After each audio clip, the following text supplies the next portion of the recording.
everybody, and welcome to part 4 of our rogue leveling series. We've just completed the level 15 class quest and are moving on to level 20. With our hunt logs completed and our queues pretty much non-existent, it's back to fates and leaves, which I'll just speed through real quick because I don't want to take up many more of these videos with just the same montage content.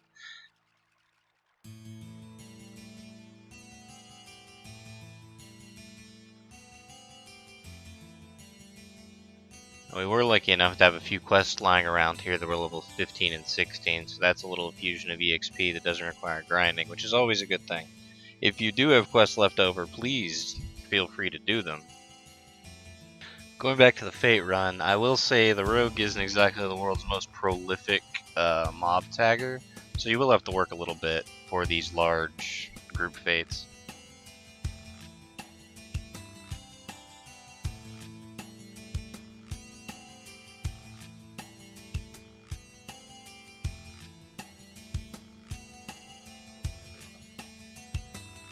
Now, one thing that can't be understated is if you do have seals, which you inevitably will if you're going to continue doing Fates, is to buy gear from the Quartermaster.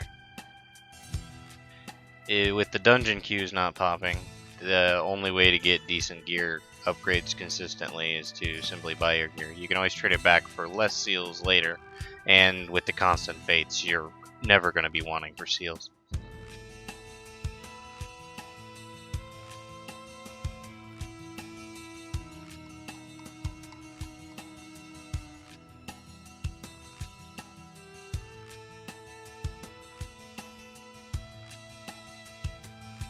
Now that we got our gear, let's get straight to hitting level 20 and get to working on that class quest. You'll notice through this entire cut and skip, I've been in the queue the entire time and it still hadn't popped. That's pretty much indicative of the entire time from 1 to 50.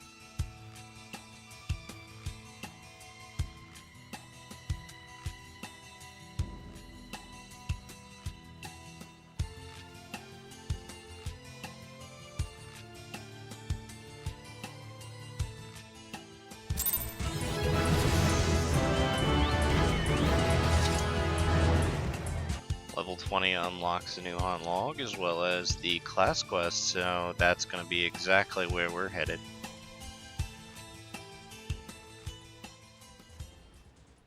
Back in the Rogues Guild with our new Quartermaster gear, we're going to go pick up the level 20 class quest and run through the cutscene here real quick, as usual.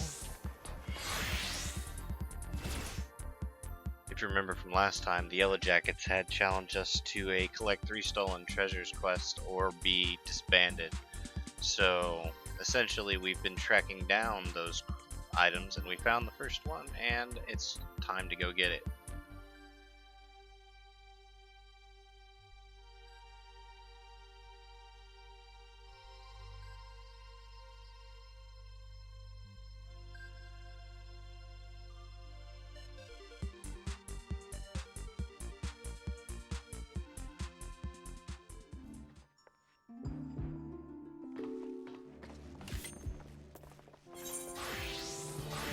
First quest leads us to a blockade of goods that have been taken. Instead of simply just teleporting all the way up to Summerford, we're going to use the Aetherite and go right out the front gate, because it's a quicker way to get to the point.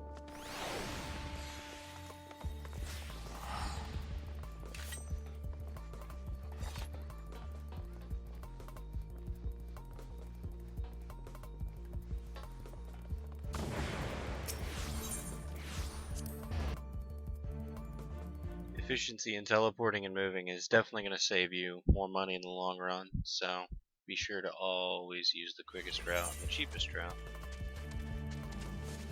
Be surprised how much more money in this game you can make if you simply just act like a miser.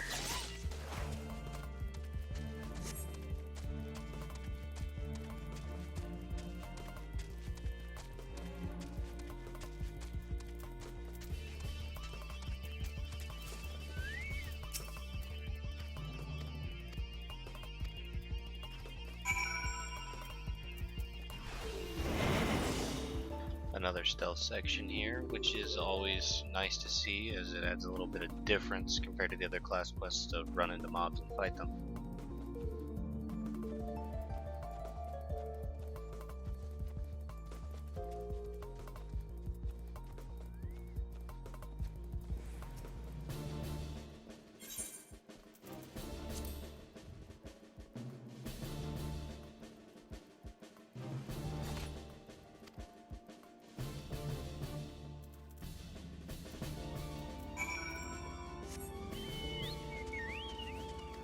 part of this quest is going to send us all the way up north to go talk to a black market contact. In hindsight, teleporting to Summerford probably would have saved some time, but it is whatever. This is the cheaper route.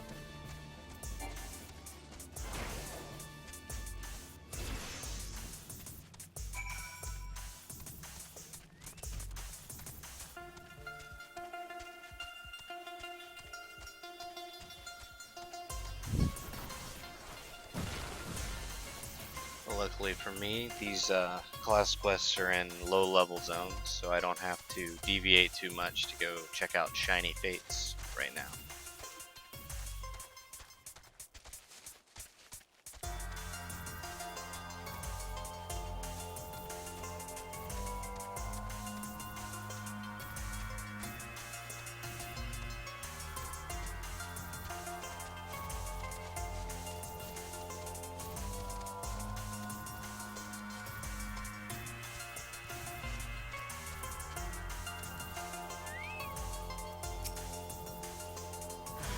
Why can't just talking to people be easy?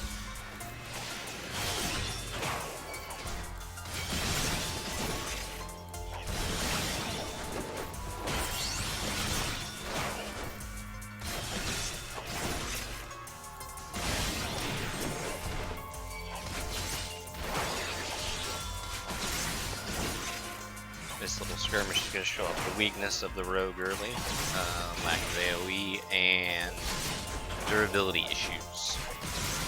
Perfect dodge is only so good for one attack. Luckily enough, I went into this with pretty much 2 full stacks of elixirs, so spamming the consumables is something I'm willing to do.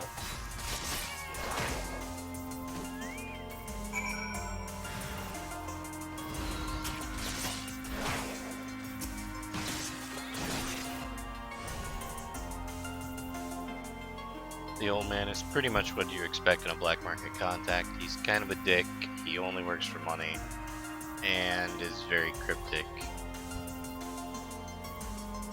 But overall he gives you the information you pay for, so it's not terrible.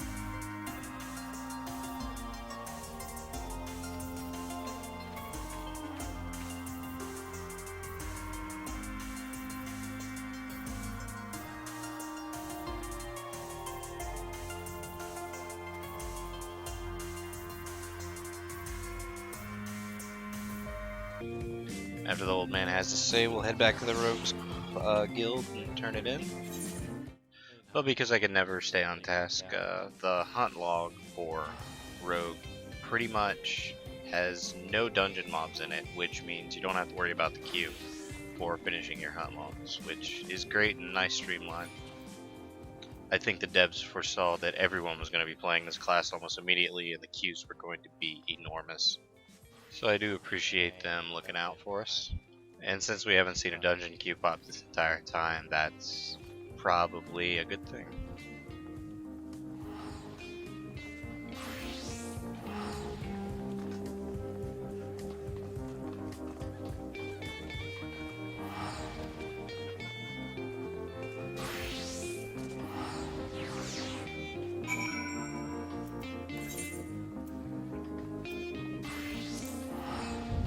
Quest is going to take us to the Marabi dry docks next, so we'll head out there, see a man about a boat.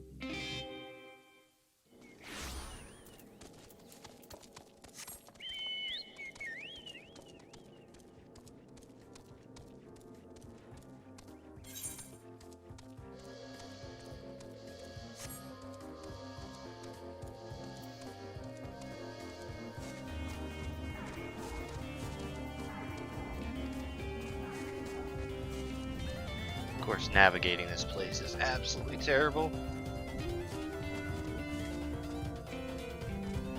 Damn it.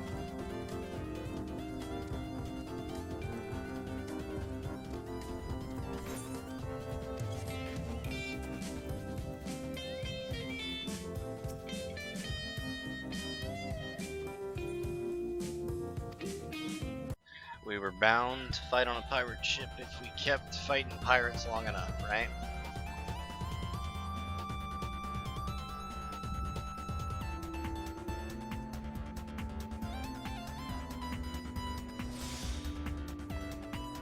as with most class quests that advance this far, you're going to want to rely on your NPCs to tank and pretty much keep things from destroying you. We've already talked about the rogue's paper-thin durability, so don't go trying to be a hero.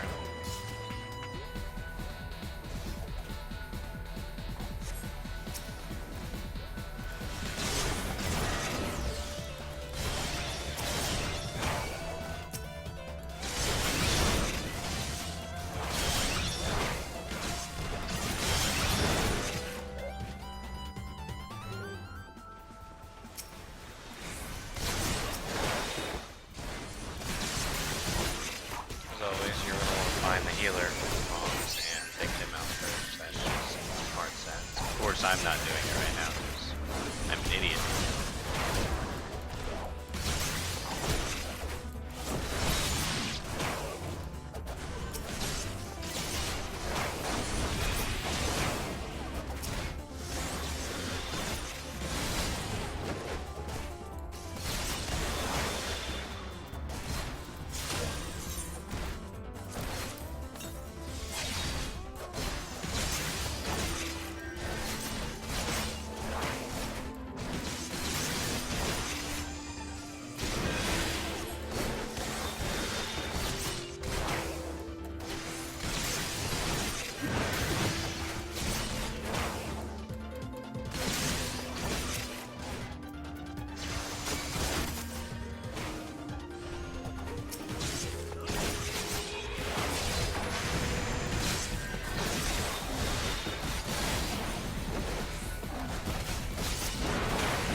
And now we come to the realization that these guys were just the small fries, and what we're really after is someone a lot worse.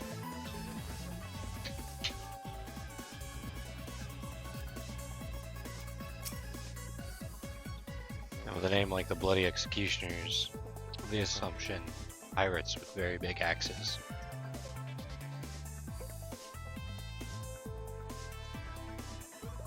Now we get to break the news to the Yellowjackets that we beat them to the first piece, and they can just clean up the leftovers.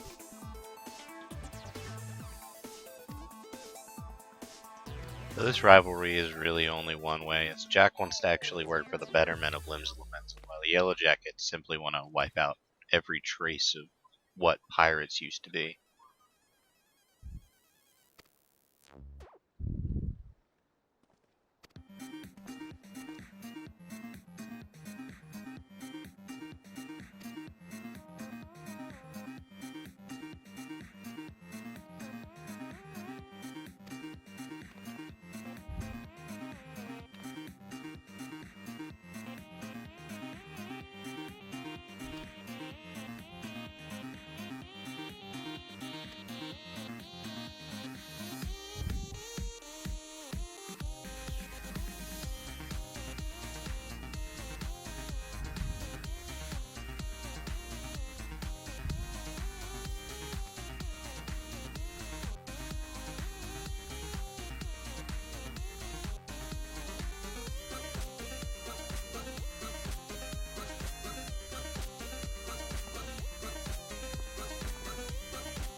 One of these days we'll get into a dungeon. But not right now. We will, however, turn in a level 20 class quest and move on to a little montage to get us to level 25.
How that not hit her?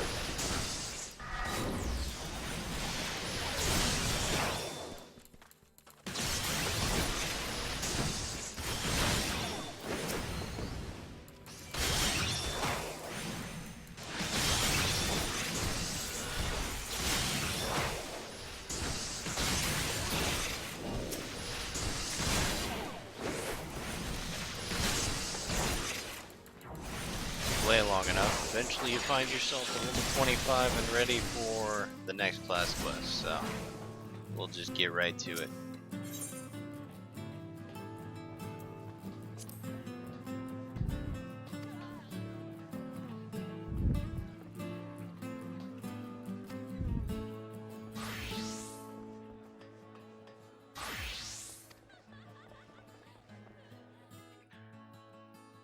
Be up against. The hunt begins for the second piece, much like the first one did.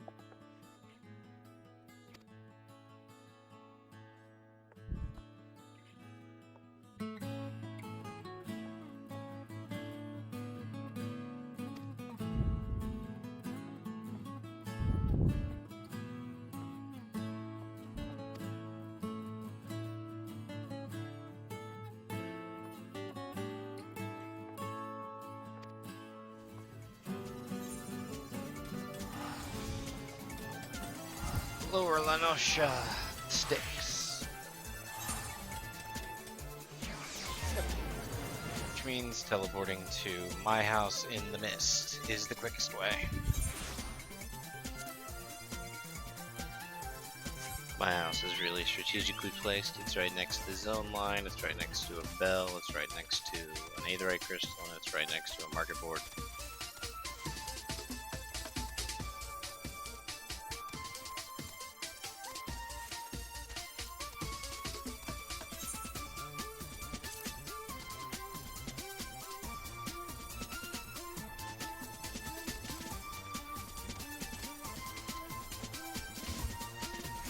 See our gear, you see we've been working on the upgrades from the quartermaster a little bit more to keep ourselves a little bit rounded out so we can advance as quick as possible. Like the fluoride stuff starts at 28 and 29.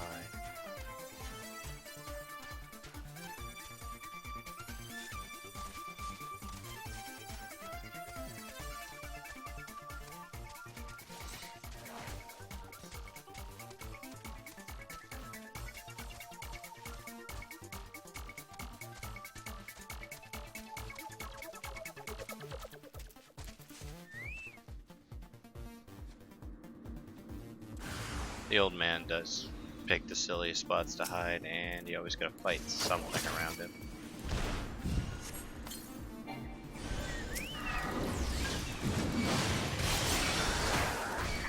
The lack of AoE and the paper thin durability is still the same at level 25 as it was at level 20.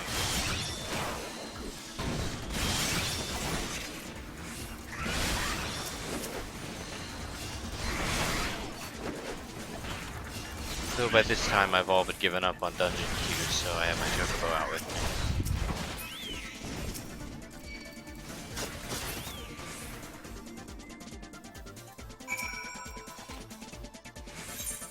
Pay the man for his troubles, which happen to be my troubles, but whatever.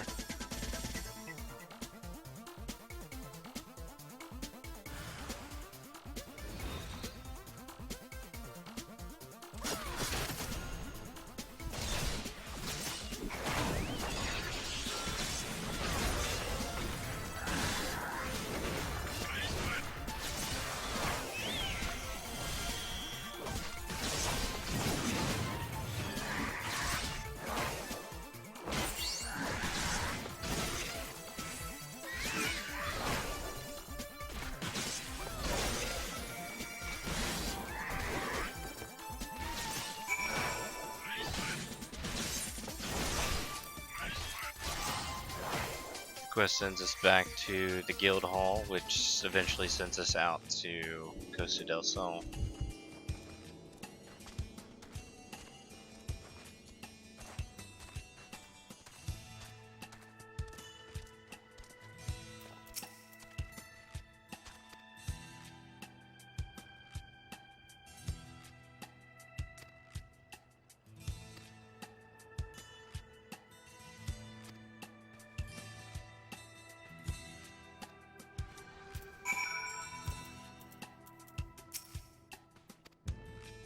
And of course this is the Rogues Guild quest, so we're going to take the most direct approach to getting something back.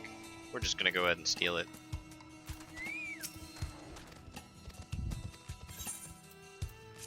Banyan.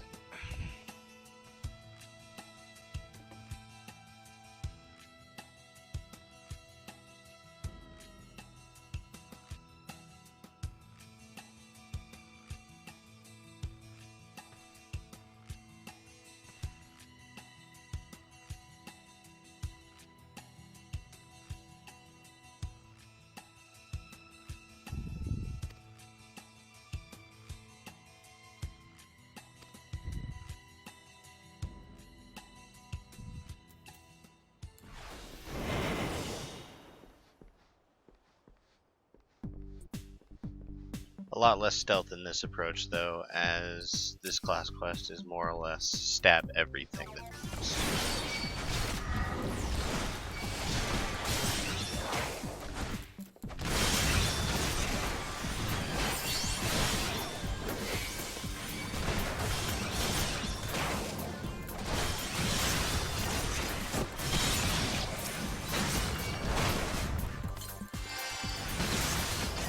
And if you want to learn from my mistakes, the mammoths need to be dealt with first before you deal with anything else in these packs, as they heal.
Now it's time to help Jack stab some things.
Damn, he's slow.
Unfortunately, this is all dealing with the Ulda Syndicate, which means it's government-based, and the Yellowjackets have more power than we do at this point, as directly stealing from another government is not our forte.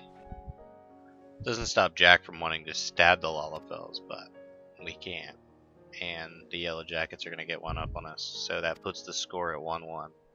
I don't like this little Lalafel.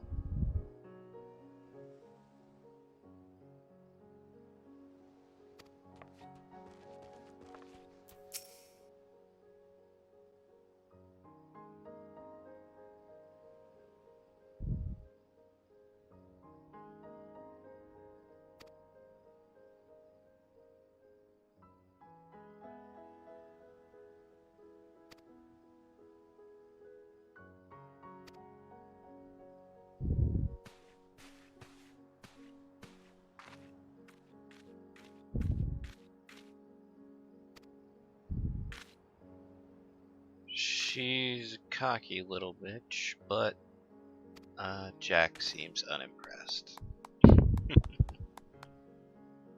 Because despite what she thinks, she's actually helping us uphold the code. So, I mean, there's that.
And the score sits at 1-1.